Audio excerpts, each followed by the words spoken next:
Hello বন্ধুরা, কিরকম আছো তোমরা? আশা করি তোমরা ভালোই আছো। আজকে আমি দেখো লতা, এটা তো চিনো সবই, লতা দিয়া মাছ দিয়া একটা তরকারি রান্না।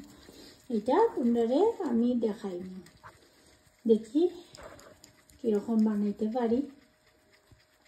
এই যে বন্ধুরা, লতা কাটা হয়ে গেছে। লতাটারে আমি জল দিয়া সিদ্ধ বয়াইছি, অল্প সিদ্ধ করিয়া জল পালাইয়া তারপরে আমি রান্না করব। এই যে বন্ধুরা, 10 মিনিট এটারে সিদ্ধ করে লেছি। এখন আমি এটারে অফ করে দিব লতাটারে, তারপরে আমি এটা রান্না শুরু করব। এই যে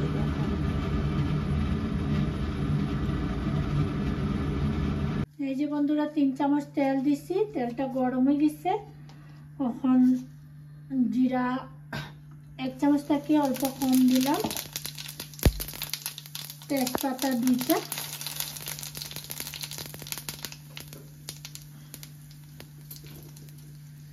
এই যে লতা,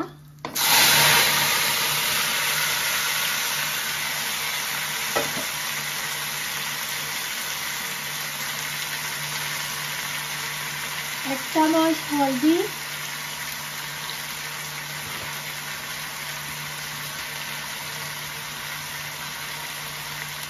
এক চামচ থেকে অল্প কম লবণ,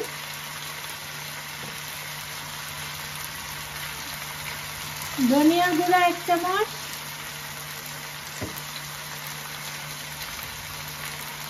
জিরার গুঁড়া 1 চামচ,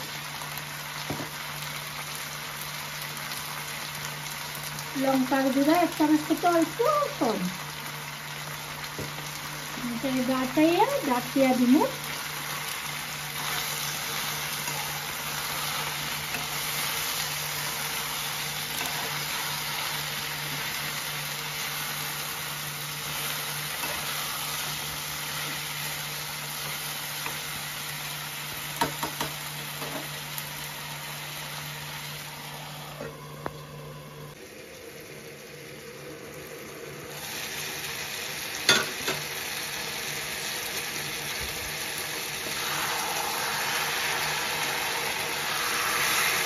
পাতলা মেটা মোটামুটি হয়ে গেছে,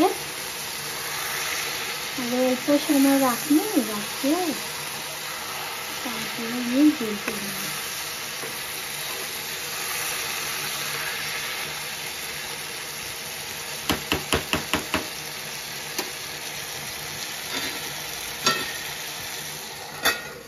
ডাকিয়া দিলাম আবার, আর ওটার পরে আমি খুললাম, দেখি কতটুকু হইল। আবার ক্লিয়ার দেখি,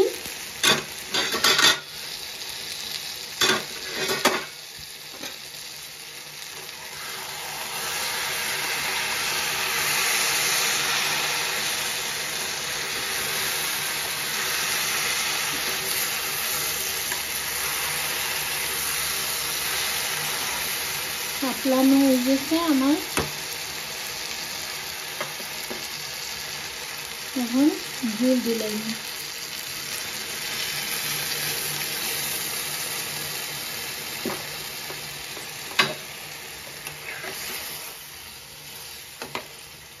ঝোলটা দিলাই না, অল্প ডাকিয়া দিব,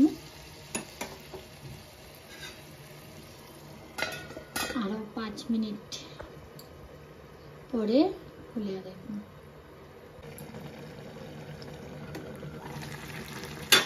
বন্ধুরা, তরকারিটা হয়ে গেছে, আমি মাছটা দিলাম।